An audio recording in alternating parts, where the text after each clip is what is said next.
এখন দুপুরের টাইম, রৌদ্র তাপ অনেক বেশি গরম, এই জন্য মদিনাতে এই যে ঠান্ডা বাতাসের ব্যবস্থা করা হচ্ছে। ঠান্ডা পানি এই বিশেষ ফ্যানের মাধ্যমে ছড়ানো হচ্ছে ছাতার নিচে। এই পাশটা হলো গিয়ে মসজিদের বারান্দা, সেহান আঙ্গিনা বলে আর কি।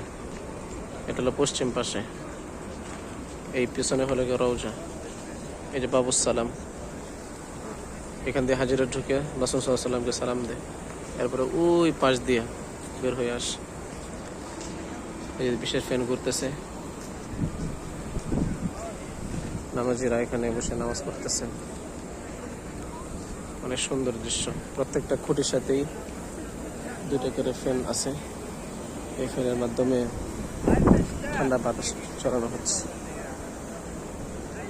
ওই পাশটায় অনেক গরম, আর এখানে আসলে আবার ঠান্ডা।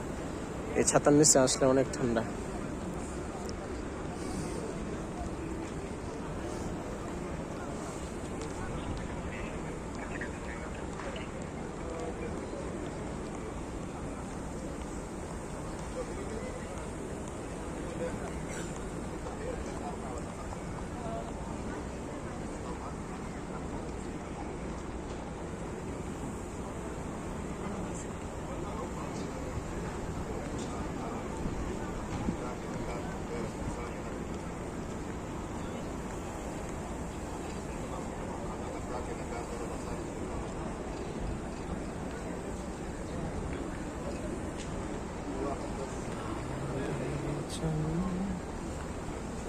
Thank you.